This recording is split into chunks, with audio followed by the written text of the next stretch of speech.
Desde mediados del siglo XVII, la población latinoamericana comenzó a crecer progresivamente, de forma lenta, en especial desde la constitución de los estados independientes en las primeras décadas del siglo XIX, ya que la aparición de los mismos permitió mejorar la calidad de vida de muchos lugares.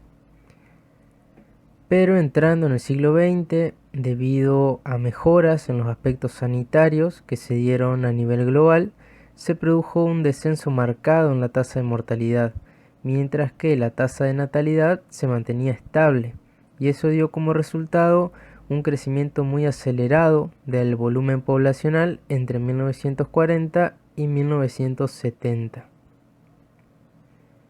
A pesar de este crecimiento, hacia 1970 comienza a darse ciertas transformaciones.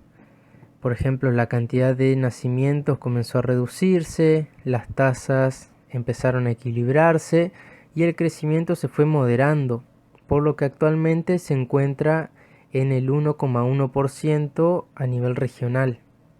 La población entonces continuó creciendo, pero a un ritmo más lento, teniendo en cuenta que hacia 1950 la tasa de crecimiento era de 2,7, ¿sí? Más del doble del actual 1,1%. Como consecuencia de este crecimiento, la población se triplicó durante los últimos 50 años, pasando de 161 millones de habitantes a 512 millones de habitantes hacia el año 2000.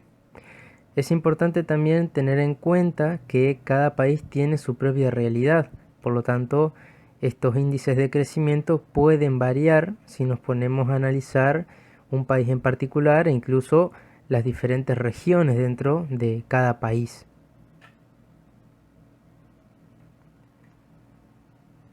A partir de 1970 nos encontramos entonces con un panorama general de crecimiento más lento, con familias compuestas por menor cantidad de integrantes y personas que, gracias a las mejoras en la salud, la medicina y la higiene, viven más años, aumentando la esperanza de vida. En relación a esto, uno de los cambios más destacados ha sido la reducción en la fecundidad, es decir, en la cantidad promedio de hijos por mujer en edad reproductiva, tomando generalmente el periodo entre los 15 y los 49 años. Las tasas de fecundidad en América Latina cayeron muchísimo, como podemos observar por ejemplo en República Dominicana, donde pasó de 7,4 hijos por mujer a 2,3 hijos por mujer en 2017. También en Colombia, donde pasó de 6,8 hijos, esto en 1950-1955, a 1,8 hijos en 2017. En Brasil, de 6,2 a 1,7 hijos por mujer.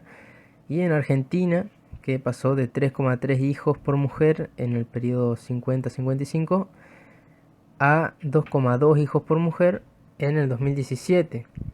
En este caso, si nos ponemos a comparar con los anteriores países, no experimentó cambios tan bruscos y mantuvo tasas claramente más bajas.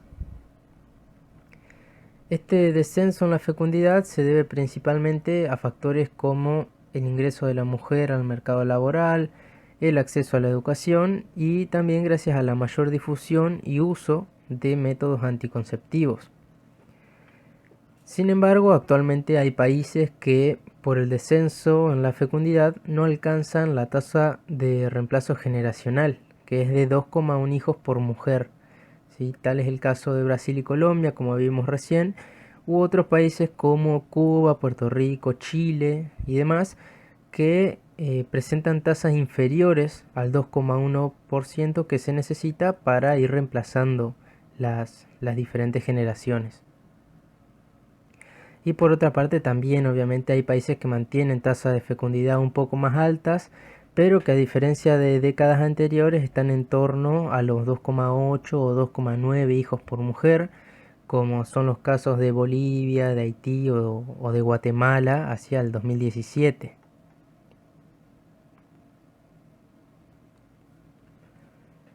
El otro cambio destacado que se produjo en América Latina es la marcada reducción en las tasas de mortalidad, que se ha traducido también en un aumento en la esperanza de vida, que actualmente es de 75 años a nivel general, aunque podemos encontrar obviamente contrastes si tomamos a países en particular. Por ejemplo, hacia el 2017, en Chile y Costa Rica, la esperanza de vida de una persona era de 79 años, en Argentina 76 años, en Bolivia de 70 y en Haití de 63 años, que representa el valor más bajo a nivel continental. Pero volviendo al tema de la mortalidad, también es importantísimo hacer hincapié en la reducción de la tasa de mortalidad infantil, que es un indicador muy valorado para conocer las condiciones sanitarias y de desarrollo de un país. Hacia 1950 morían 128 niños menores de un año cada 1000 nacidos vivos. Y según datos del 2017, ese número se redujo notablemente a 28 niños menores de un año cada 1000 nacidos vivos. Por lo tanto, se evidencia una mejora en las condiciones de los países. Si consideramos estos dos fenómenos relacionados a la reducción en la fecundidad y el aumento de la esperanza de vida, nos encontramos también con cambios en la proporción de cada grupo de edad, contando con menos población joven y más población compuesta por personas mayores, lo que desencadena un envejecimiento de población, que en el futuro hará aumentar las tasas de dependencia por un aumento en el número de ancianos, y los fondos estatales deberán ser destinados a programas o sistemas jubilatorios y hacia el sector de salud y los medicamentos, ¿sí?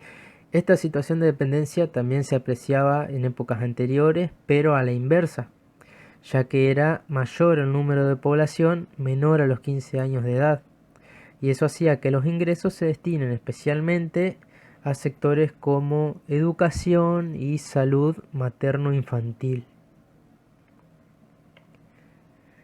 Otro indicador importantísimo para tener en cuenta es la calidad de vida, que en las últimas décadas ha presentado mejoras significativas en América Latina.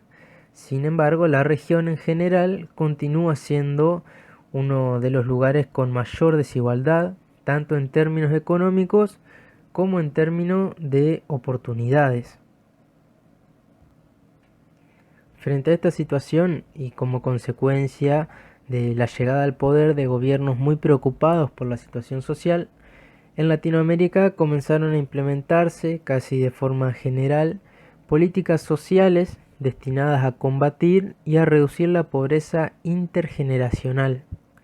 Esto quiere decir que se buscaba que muchísimos niños y jóvenes que pertenecían a familias con abuelos y padres que siempre han sido pobres tengan la posibilidad de salir de ese contexto de pobreza.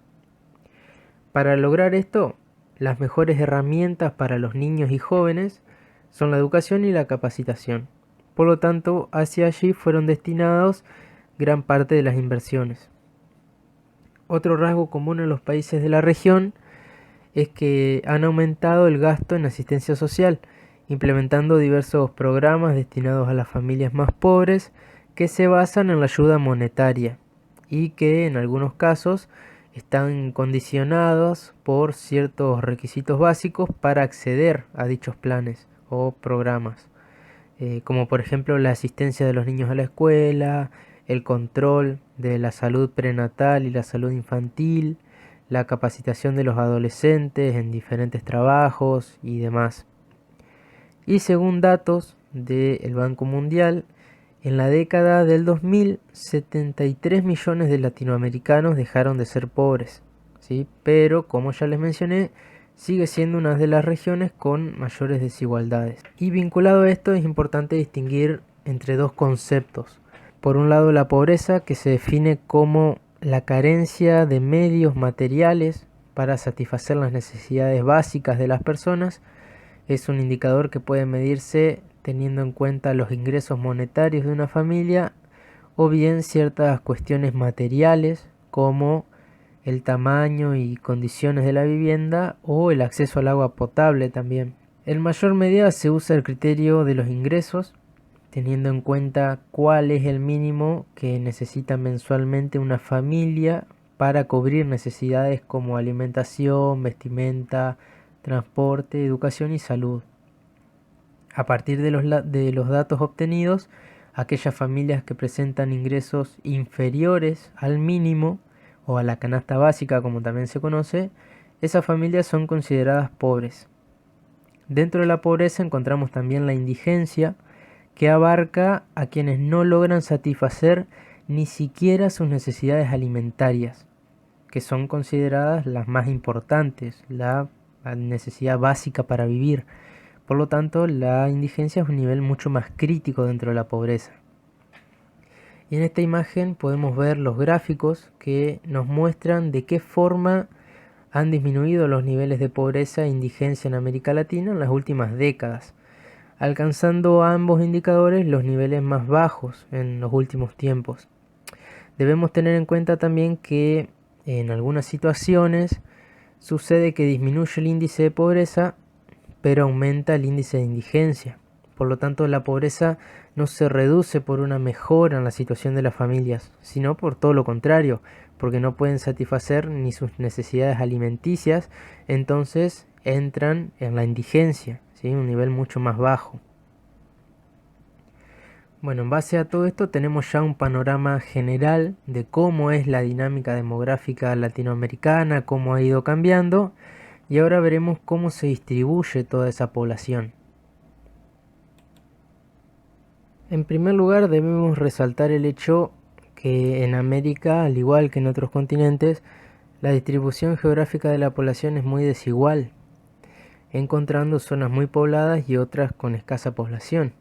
Y esto se debe a diferentes factores y causas, tanto humanas como naturales. Entre las causas naturales podemos mencionar el relieve, siendo las áreas de llanura las más aptas, el clima, siendo el clima templado el más adecuado tanto para la vida como para las actividades económicas, la disponibilidad de agua y la fertilidad de los suelos, entre otros. Y entre las causas de orden humano podemos subdividir en causas económicas, tales como la presencia de actividades industriales y de servicios, presencia de mano de obra, de recursos naturales y también las facilidades en términos de comunicación y de traslado. Y también podemos encontrar las causas histórico-políticas como los procesos de ocupación de los territorios, la expansión de la frontera agropecuaria, los procesos de reordenamiento de los territorios y las diversas políticas de poblamiento, ya sea para controlar o restringir los niveles de natalidad, por ejemplo. En base a la densidad de población de cada lugar, es decir, a la cantidad de población presente en una superficie determinada, podemos distinguir tres grandes áreas. Las grandes concentraciones de población, que presentan una densidad poblacional superior a los 50 habitantes por kilómetro cuadrado, las áreas de densidad intermedia, con una densidad entre 1 y 50 habitantes por kilómetro cuadrado, y los vacíos demográficos, con una densidad inferior a 1 habitante por kilómetro cuadrado. Entre los grandes focos de concentración podemos encontrar las siguientes zonas. En la costa noreste de los Estados Unidos encontramos la megalópoli Boswash, desde Boston a Washington. En la costa sudoeste también de los Estados Unidos tenemos otra megalópolis que es llamada San San, sobre la costa del Pacífico, desde las ciudades de San Francisco hasta la ciudad de San Diego. En la región de los Grandes Lagos, con otra megalópolis denominada Chippewa, que abarca desde la ciudad de Chicago hasta Pittsburgh. Hacia el sur encontramos la meseta central de México, las islas pertenecientes a América Central, ¿sí?, en su parte insular, que en muchos casos superan los 200 habitantes por kilómetros cuadrados. Y en América del Sur tenemos el corredor industrial de Brasil en la costa atlántica, desde Río de Janeiro hasta San Pablo, y el Frente Fluvial e Industrial Argentino, conocido como Paraná-La Plata, desde la ciudad de San Lorenzo en Santa Fe hasta La Plata. Entre las áreas de concentración intermedia podemos mencionar ciudades ubicadas, por ejemplo, en las llanuras centrales de los Estados Unidos, otras ubicadas en los Andes septentrionales, en Colombia y Ecuador especialmente, en el altiplano boliviano y otras en el Valle Central chileno. Y entre los vacíos demográficos podemos mencionar la región del Ártico americano, con temperaturas muy bajas todo el año, que impiden el asentamiento de la población, los desiertos del oeste de los Estados Unidos, gran parte de la región amazónica, donde se presentan elevadas temperaturas todo el año y muchísima humedad por la gran cantidad de precipitaciones, el gran pantanal de Seralles, que es una zona muy inundable, y por último la diagonal árida de América del Sur, que al igual que los desiertos estadounidenses presentan condiciones climáticas de gran aridez que dificultan el asentamiento de la población y el desarrollo de las actividades económicas en dicha región.